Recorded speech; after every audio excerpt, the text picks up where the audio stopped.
നിലയ്ക്ക് നിർത്താൻ ശ്രമിച്ചിട്ട് ഒടുവിൽ അമേരിക്ക കീഴടങ്ങുന്ന കാഴ്ചയ്ക്കാണ് ലോകം ഇപ്പോൾ സാക്ഷിയായിരിക്കുന്നത്. ആരുടെ മുന്നിലും മുട്ടുമടക്കാത്ത അമേരിക്ക ഇതാ പൂർണ്ണമായും തോറ്റിരിക്കുന്നു. ഈ തോൽവിയെ നിങ്ങൾ എങ്ങനെയാണ് നോക്കിക്കാണുന്നതെന്ന് കമൻ്റായിട്ട് രേഖപ്പെടുത്തണേ. നമുക്ക് വീഡിയോയിലേക്ക് വരാം. 2025 സെപ്റ്റംബർ മാസത്തിന്റെ തുടക്കത്തിൽ അമേരിക്കയും ഇന്ത്യയും വീണ്ടും വ്യാപാര ചർച്ചകളിലേക്ക് കടന്നിരിക്കുന്നു എന്ന വാർത്തയാണ് പുറത്തുവരുന്നത്. ഒരിക്കൽ താരിഫ് വർദ്ധിപ്പിച്ച് ഇന്ത്യയെ ഒതുക്കാമെന്ന് കരുതിയ ഡൊണാൾഡ് ട്രംപിന്റെ ഭരണകൂടം ഇപ്പോൾ ഇന്ത്യയുടെ അചഞ്ചലമായ നിലപാടിന് മുന്നിൽ പതറിപ്പോയിരിക്കുന്നു എന്നത് വലിയ കാര്യം തന്നെയാണ്, അല്ലേ? റഷ്യൻ ഓയിൽ ഇറക്കുമതിക്കും വ്യാപാര ബാലൻസിനുമെതിരായി 50% താരിഫ് ഏർപ്പെടുത്തിയ ട്രംപിന് ഇന്ത്യയുടെ തന്ത്രപരമായ പ്രതികരണം 8ന്റെ പണി കൊടുത്തിരിക്കുകയാണ്. സെപ്റ്റംബർ 9-10 നടന്ന ട്രംപ് മോദി സംഭാഷണത്തിൽ രണ്ട് രാജ്യങ്ങളും വിജയകരമായ ഡീൽ പ്രതീക്ഷിക്കുന്നുവെന്ന് പ്രകടിപ്പിച്ചുവെങ്കിലും യഥാർത്ഥത്തിൽ ഇത് അമേരിക്കയുടെ ഒരു പിന്മാറ്റം തന്നെയാണ്. അതായത് ഇന്ത്യയുടെ ദൃഢനിശ്ചയത്തിന് മുന്നിൽ വിധേയമായ ഒരു പിന്മാറ്റത്തെയാണ് നമ്മൾ ഇതിലൂടെ നോക്കിക്കാണാൻ പറ്റുന്നത്. 2025 ഓഗസ്റ്റ് 6 ട്രംപ് ഭരണകൂടം ഇന്ത്യൻ ഉൽപ്പന്നങ്ങൾക്ക് 50% താരിഫ്, അതായത് 25% അടിസ്ഥാനം, അതുപോലെ തന്നെ 25% റഷ്യൻ ഓയിൽ ഇറക്കുമതിക്ക് ശിക്ഷയുമാക്കിയിട്ട് ഏർപ്പെടുത്തിയിരുന്നു. റഷ്യ ഉക്രൈൻ യുദ്ധത്തിന്റെ പശ്ചാത്തലത്തിൽ ഇന്ത്യയുടെ റഷ്യൻ ഓയിൽ ഇറക്കുമതി 1% നിന്ന് 42% ഉയർന്നത് ട്രംപിനെ പ്രകോപിപ്പിച്ച ഘടകമായിരുന്നു. അമേരിക്കയ്ക്ക് ഇന്ത്യയുമായുള്ള $129 ബില്യൺ വ്യാപാര ഡെഫിസിറ്റും ട്രംപ് ഒരു വശത്ത് മാത്രമുള്ള ദുരന്തമെന്നാണ് വിമർശിച്ചത്. ഈ താരിഫ് വർധനവ് ഇന്ത്യൻ കയറ്റുമതി സെക്ടറുകളായിട്ടുള്ള ടെക്സ്റ്റൈൽസ്, ഫാർമസ്യൂട്ടിക്കൽസ്, ഓട്ടോമൊബൈൽസ്, ഇലക്ട്രോണിക്സ് എന്നിവയെ കാര്യമായി ബാധിച്ചിട്ടുണ്ട്. ഏകദേശം $10 മുതൽ $15 ബില്യൺ നഷ്ടമാണ് പ്രതീക്ഷിച്ചിരുന്നത്. എന്നാൽ ഇന്ത്യ സ്വമേധയാ വഴങ്ങിയില്ല. പ്രധാനമന്ത്രി നരേന്ദ്രമോദി ഇത് അന്യായമെന്ന് വിമർശിച്ചുകൊണ്ട് രംഗത്ത് വന്നു. ചൈനയെ ഡബിൾ സ്റ്റാൻഡേർഡ് എന്ന് ആരോപിച്ചു. സെപ്റ്റംബർ 3 സർക്കാർ GST നിരക്ക് 100-ലധികം ഉൽപ്പന്നങ്ങളിൽ കുറച്ചു. ആഭ്യന്തര ഉപഭോഗം വർദ്ധിപ്പിച്ച് താരിഫിന്റെ ആഘാതം ലഘൂകരിക്കാൻ ഇന്ത്യ ശ്രമിച്ചു.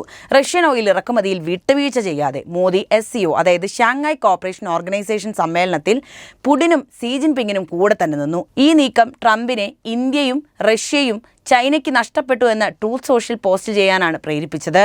ഇന്ത്യയുടെ മൾട്ടി അലയൻസ് നയം ട്രംപിന്റെ സമ്മർദ്ദത്തെ തടഞ്ഞു നിർത്തി.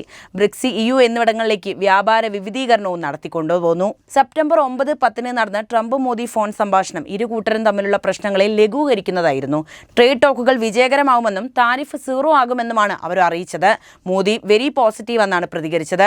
ഇന്ത്യൻ വാണിജ്യ മന്ത്രി Piyush Goyal November 2025 phase 1 deal പ്രതീക്ഷിക്കുന്നുണ്ട്. റഷ്യൻ ഓയിൽ വാങ്ങൽ അവസാനിപ്പിച്ച് ഡീൽ സാധ്യമാണെന്നാണ് സൂചിപ്പിക്കുന്നത്.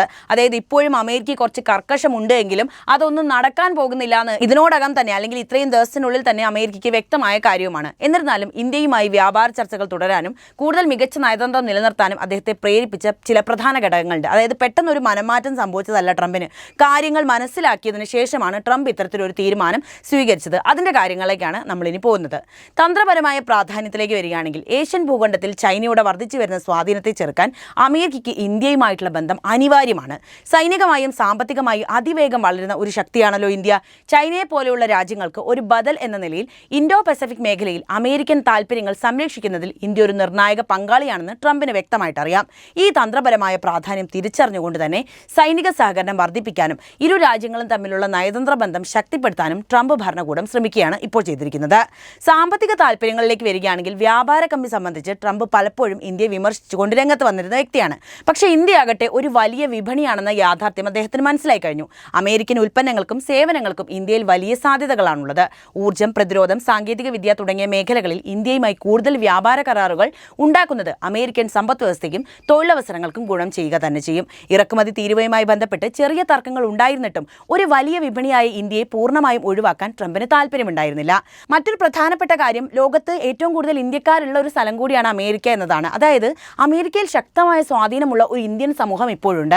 ഈ സമൂഹം സാമ്പത്തികമായും രാഷ്ട്രീയപരമായും വളരെയധികം സംഭാവനകൾ ഈ രാജ്യത്തിന് നൽകുന്നുണ്ട്. ഇവരുടെ വോട്ടുകളും പിന്തുണയും ഒരു രാഷ്ട്രീയ നേതാവിനെ സംബന്ധിച്ച് വളരെയേറെ നിർണായകവുമാണ്. ട്രംപ് തന്റെ പ്രചാരണ വേളയിൽ ഈ സമൂഹത്തിന്റെ പ്രാധാന്യം മനസ്സിലാക്കുകയും ഇന്ത്യൻ പ്രധാനമന്ത്രി നരേന്ദ്രമോദിയുമായി നല്ല ബന്ധം പുലർത്താൻ ശ്രമിക്കുകയും ചെയ്തതും ഇതുകൊണ്ട് തന്നെയാണ്.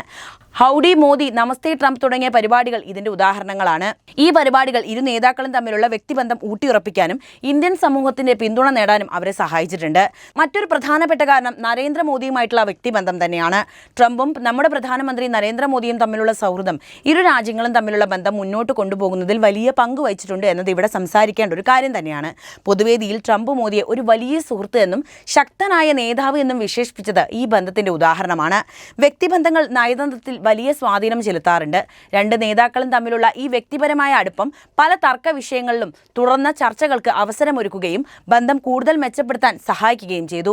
ഈ ഘടകങ്ങളെല്ലാം പരിഗണിച്ച് ഇന്ത്യയുമായി ആരോഗ്യകരമായ ഒരു ബന്ധം തുടരുന്നത് അമേരിക്കയുടെ തന്ത്രപരമായ സാമ്പത്തിക രാഷ്ട്രീയ താൽപ്പര്യങ്ങൾക്ക് അത്യന്താപേക്ഷിതമാണെന്ന് ട്രംപ് മനസ്സിലാക്കി കഴിഞ്ഞു.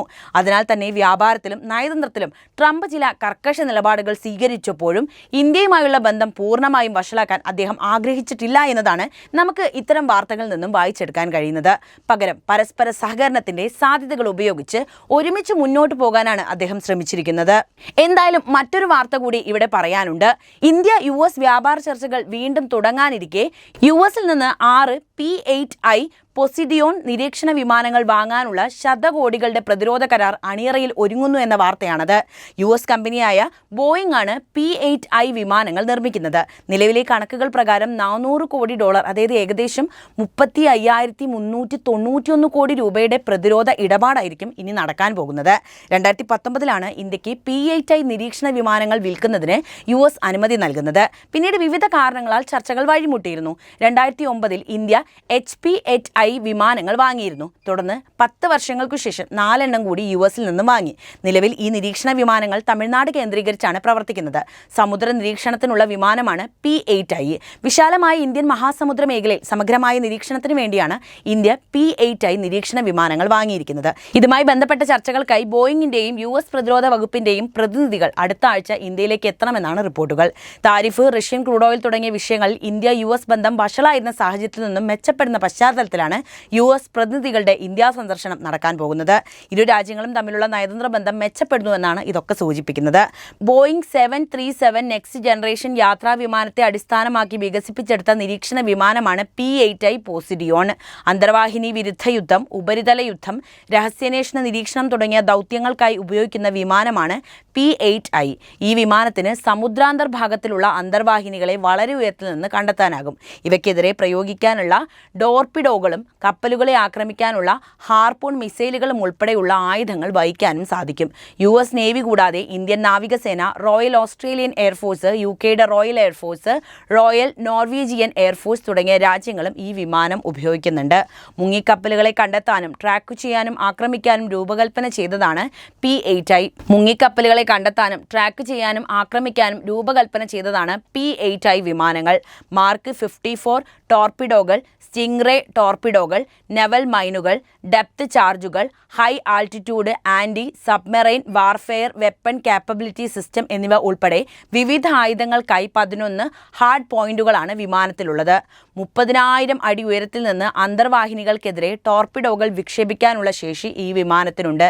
ഡീസൽ ഇന്ധനം ഉപയോഗിക്കുന്ന മുങ്ങിക്കപ്പലുകളിൽ നിന്നും പുറന്തള്ളുന്ന വാതകങ്ങൾ കണ്ടെത്താൻ ഹൈഡ്രോ കാർബൺ സെൻസർ, വിവിധ സെൻസർ ഡാറ്റകൾ സംയോജിപ്പിച്ച് ലക്ഷ്യങ്ങളെ ട്രാക്ക് ചെയ്യാൻ സഹായിക്കുന്ന ഡാറ്റ ഫ്യൂഷൻ സോഫ്റ്റ്വെയർ, റേഡിയോണ്, AN/API-10 multi mission surface search radar, AN/ALQ-240 electronic support measures suite, AN/APS-154 advance airborne sensor, magnetic anomaly detector തുടങ്ങിയ സംവിധാനങ്ങളും ഘടിപ്പിച്ചാണ് വിമാനം ഇന്ത്യക്ക് കൈമാറുക.